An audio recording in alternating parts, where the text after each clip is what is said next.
back to Lessons Learned. I'm Sherry, and this is Monday Quilt Chat, where we chat about all the quilty things, stuff going on in my quilting world and in the quilting world in general. So I'm just going to jibber jabber about all kinds of fun quilt fabric things that we all love. And I'm really enjoying the Facebook group and how many of you post your projects that you're working on, and it's just really nice to see, you know, everybody's just in a crafty mood right now and are getting things finished up, and it's just a really good time of year to be making things because, you know, it's cold, we're kind of stuck inside, and I don't know, it's just the mood to sew is really coming on strong right now. So I'm seeing that amongst you all as well, getting out some UFOs. If you watched Friday's video, you see that we had some really old UFOs that came out and were finished, and they were fantastic, and it's just very motivating. So I hope this little chit-chat session here motivates you as well. I got Jazz 2 back. She's back from the doctor and working fine. I've been using her on my projects the last couple days. I think I picked her up on Friday.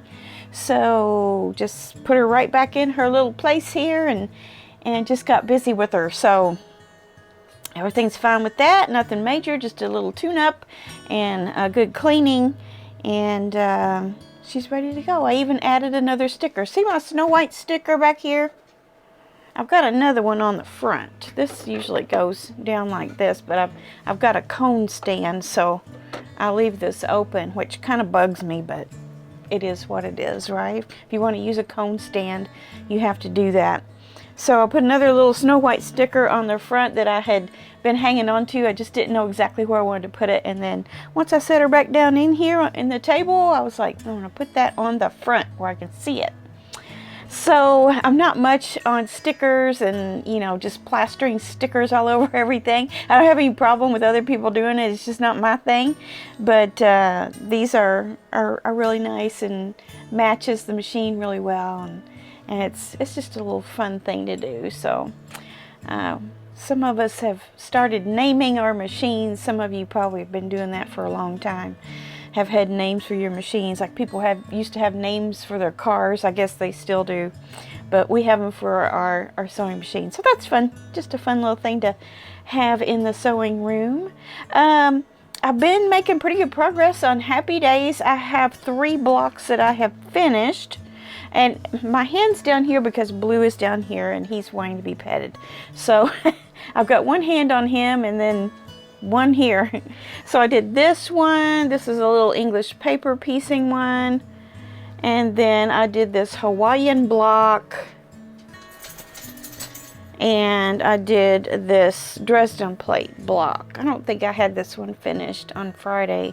So I've got 3 blocks finished since I started this, and today is the 11th.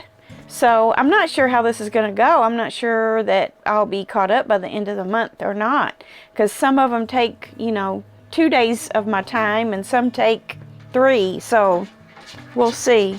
Come here, Blue. Come here. And then I got my Acadia National Park block done. It's pretty cool, isn't it? Turned out pretty good. Better than I thought, actually. I like to look at this one from a distance. Unlike that other one, the last one, the Connecticut one that I did, it just kind of looked like one dark star. This one has a lot of color to it, a lot of brightness to it. So there's that I've been working on. And then I've been working on, now this is kind of a forgotten project. It's not forgotten.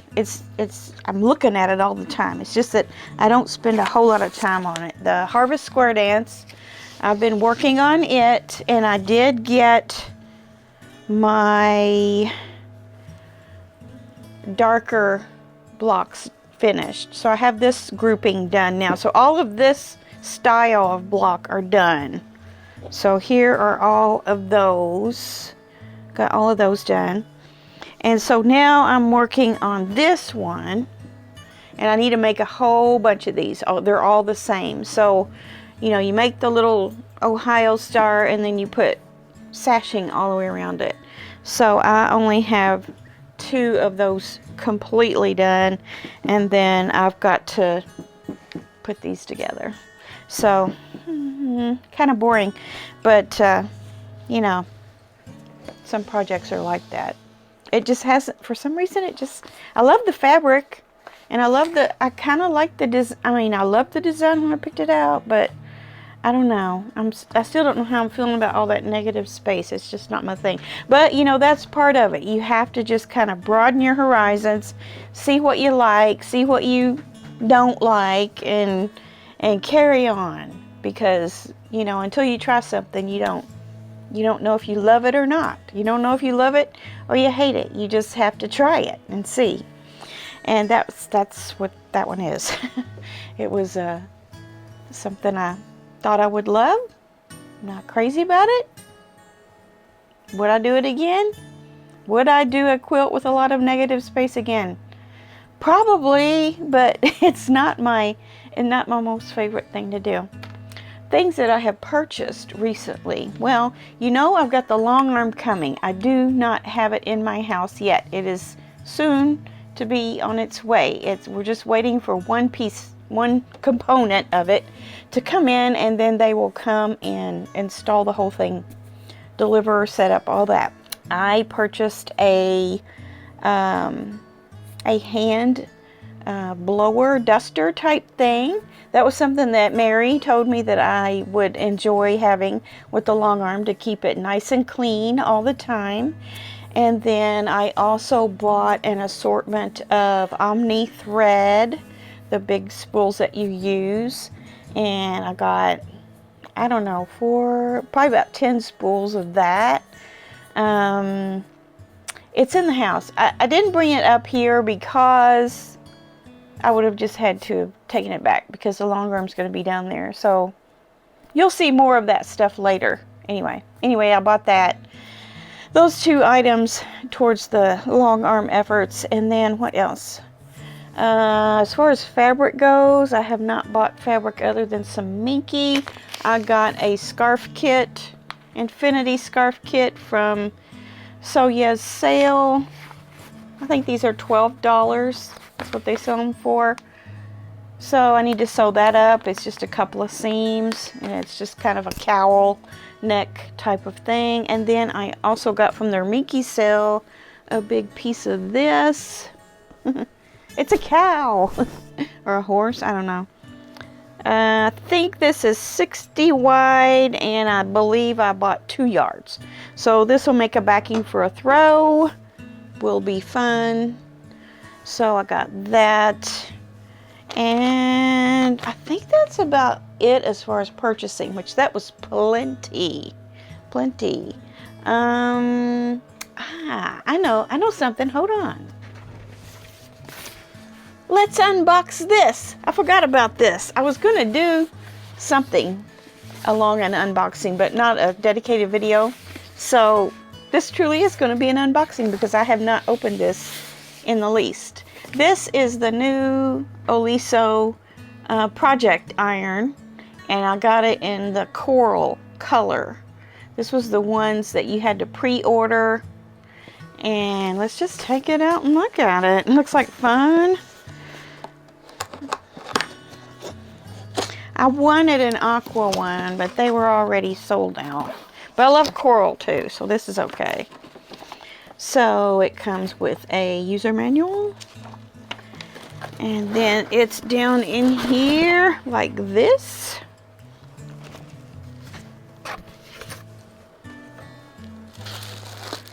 Take the packaging off. Or keep that. Do y'all keep your boxes for a while? We always keep our boxes for electronic type stuff for a little while, maybe a couple of months, just to make sure it's going to really work. This is nice and heavy. It's kind of a medium-sized iron. It has this on it. And And then from what I understand, you can also, not only does it do the, you know, where you sit it down and then it comes up off of itself so that it doesn't burn, you can also sit it back on its heel. Whereas before you couldn't, I don't think. Either you couldn't or you just didn't, I don't know. But I've heard it said that on these new ones, they're okay to sit like this if you want. But this is kind of cool. That just sits right on there. And yet it snaps on for travel, I guess. So there's that. I like the color. I love coral. It's kind of a medium coral. Very pretty. I would plug it in and demonstrate it, but I need to read the manual first. I've never had an Oliso iron, not even a full-size one, but this is kind of cool. This is kind of bigger than my other project iron. I would say this is 4 inches across by maybe 5.5 or 6 long. So cute. It's got some weight to it. I don't know why I was thinking maybe it would be light. Maybe because my little tiny one is pretty light, but it's pretty small too. I would say it's probably double the size of the other, the little, what do they call those little blue and white Durapress or something like that. So there's that. I did get that. Now I purchased this a long time ago, but it finally did come in.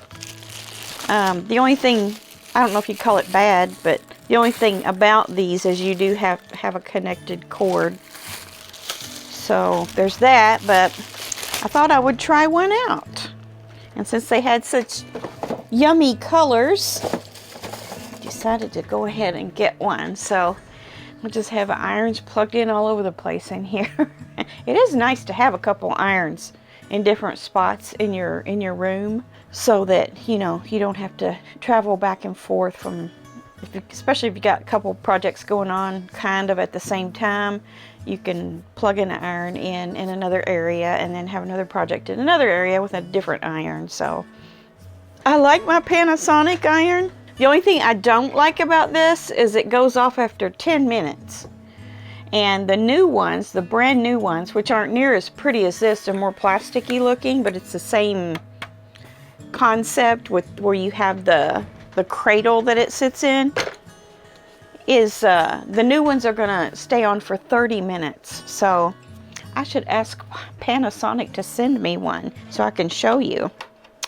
Also, there's a little rolly cart back here. I don't know if you can see it right here. It's the one I got from Temu. I started using it more for the intended purpose, and I cleaned out what was kind of in there and put things in there that were more practical for using right here. And I found this. Now I know you all have seen this and maybe use them, but it's one of those magnetic seam guides. So that was sitting in there, and I was like, I need to try that, because I had gotten this from Temu as well. So I've got this on here now, and I'm trying it out, and so far so good. You know, it gives you another couple inches of a firm 1/4 inch there to go up against. So I'm enjoying it so far. And you know, you do have to lift it up and off there so often if you're doing something on the diagonal, which is fine. But it's got this little knob on it. So if you haven't tried one of these, you can get one very inexpensively from Temu, probably from Amazon too. I'm not telling you to go buy stuff from Temu, because I know it's kind of controversial to buy from there, but I'm just telling you what I do. You do you. You do you, I do me. We all be, what is the word? I learned a new word last week. It's not a word new. I've heard it before, but I didn't know exactly what it meant. Copacetic. Everything's copacetic. All right, so I have a couple of things I want to go over with you from the new American Quilter magazine. This is from the American Quilt Society.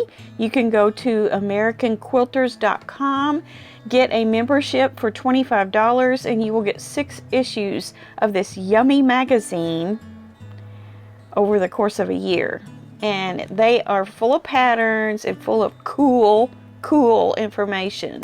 I really like it. They don't buy my subscription for me. I pay for this out of my own money. They're not telling me to review this. I'm reviewing this with you because I think it's good information and cool stuff to read and to see and to try. And I want to share it with you. Here's the irons I was telling you about. See the Panasonic iron there? They're kind of plasticky looking, kind of new age looking. They're not as cool as like the one I have. But they stay on for 30 minutes instead of 10. And that 10 minutes goes by fast. I'm constantly turning that thing back on. So that would be handy. Anyway, let's get to what I wanted to show you in here. There's a lot of stuff, and I'm not going to cover the whole magazine. Like I said, go out there and get you a membership. And you'll also get discounts on shows, show tickets. If you have a AQS show come to an area near you and you want to go, you'll get a discount on that. I think it's normally $15. You'll get it for $12 or something like that. First of all, let me get over here to the page that I wanted to share with you. I love this Did You Know section in here. I always learn something from this. And this is talking about Redwork quilts. First of all, I know what a Redwork quilt is. It's not just a 2-color red and white quilt. That's a 2-color quilt, right? I made the red and white quilt with fabrics donated from many of you. It turned out gorgeous, but that is not a Redwork quilt. That is a 2-color quilt, and that's just one way to do it. But a Redwork quilt has embroidery on it. And I've talked about that before, but there's some more concrete information here I can share with you. And I'm not going to read this whole article, of course, but I do want to share some things with you. This was actually a fad, and a quilting and embroidery fad from 1880 through somewhere in the 1920s, they think.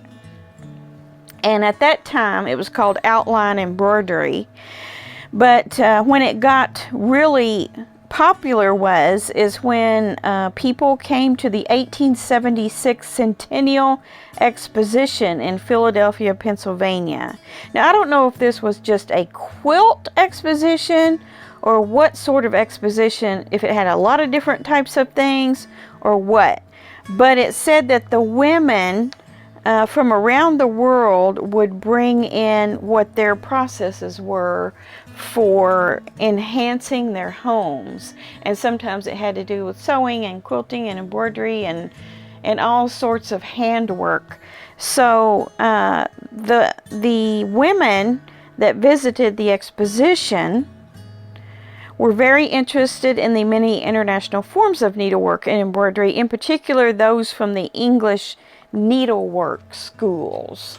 So what had to be the beginnings of Redwork was really in England with embroidery, as you can imagine. And other countries in Europe, you know, are known for their intricate embroidery and such.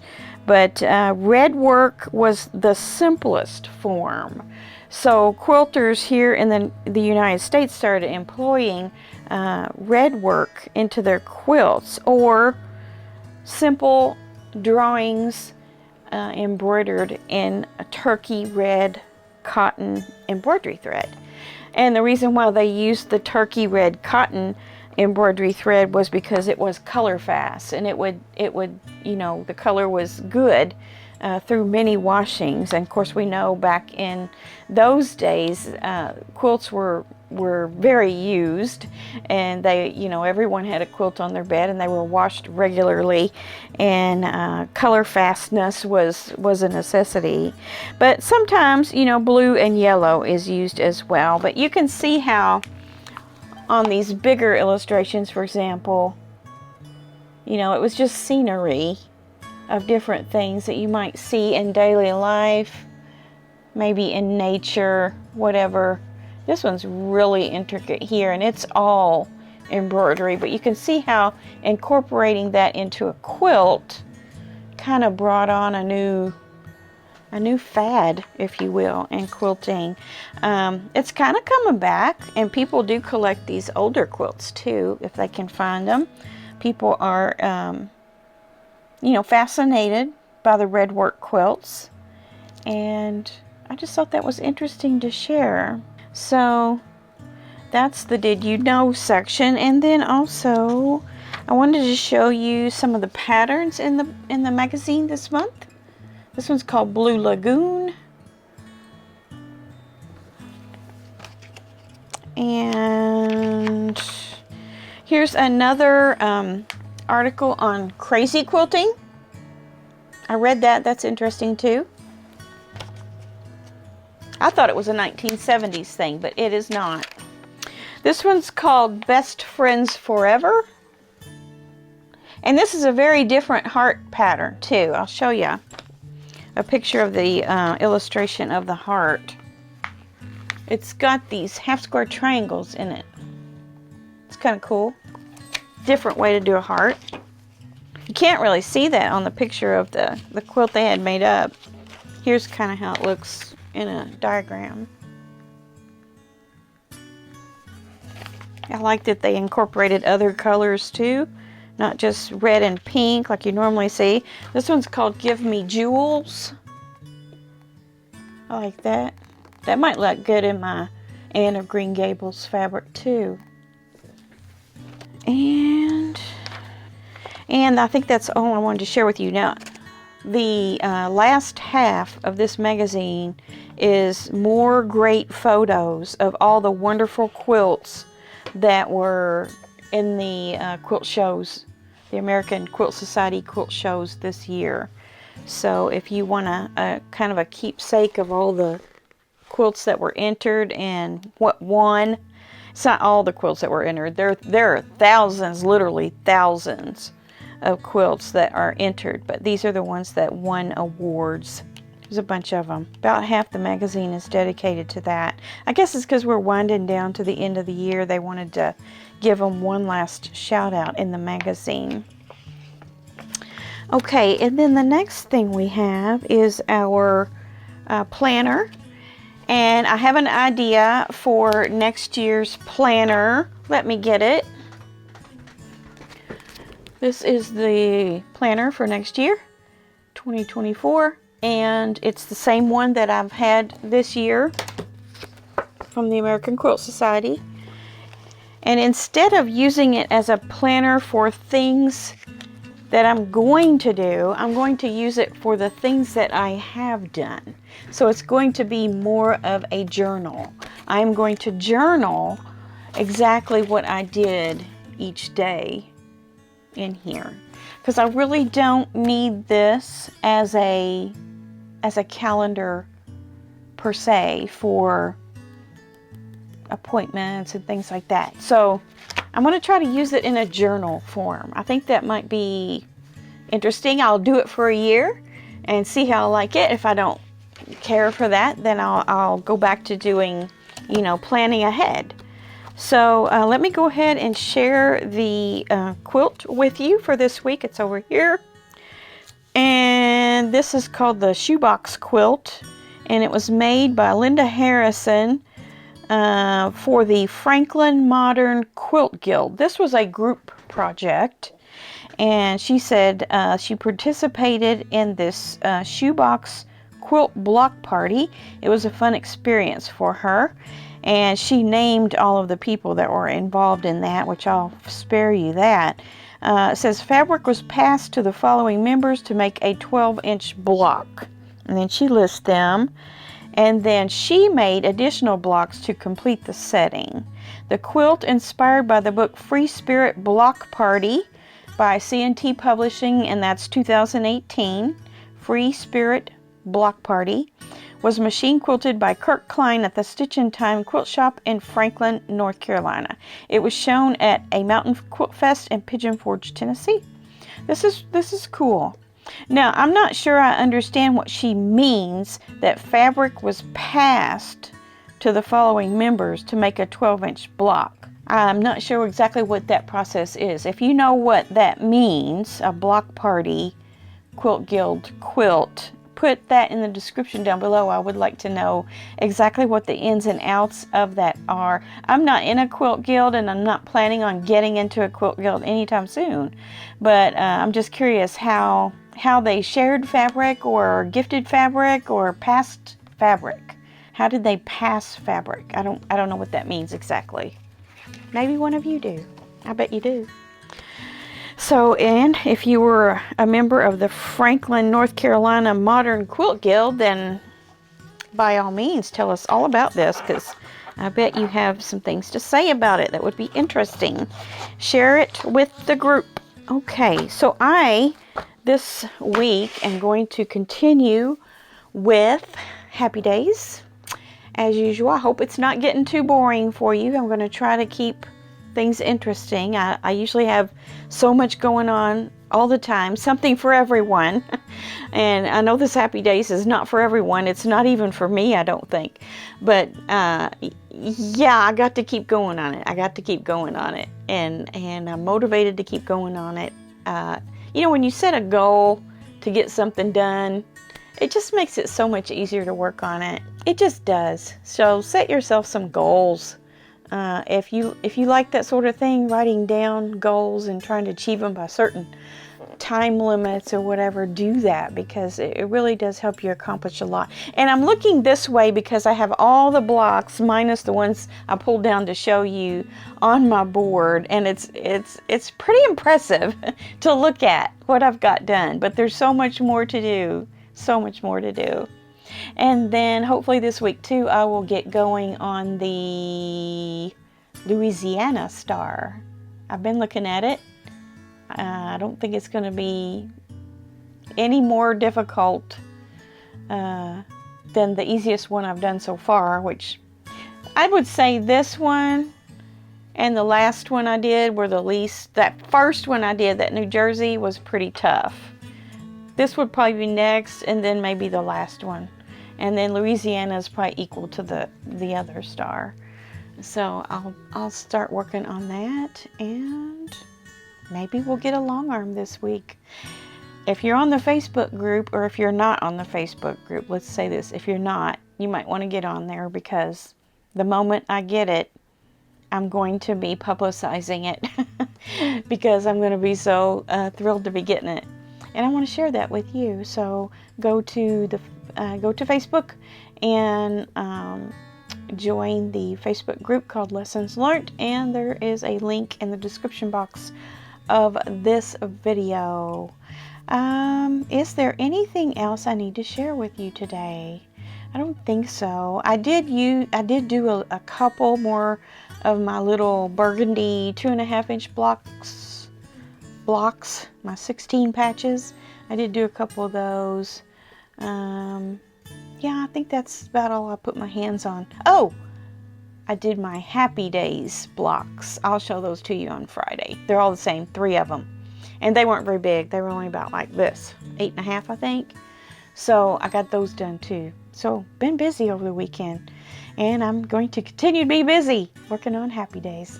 All right, have a great week. Sew a little something every day if you can. And we will see you back here on Wednesday for a mystery video. And then I'm still promising you that review video coming up soon. I have it filmed. I just have to edit and put it out there, get it approved by the company that sent me the product. And maybe that'll come out this week too. And I think that's it. So after that, we'll be back around to finish it Friday and see what's gotten done this week. All right, have a great one. We'll see you soon. Bye.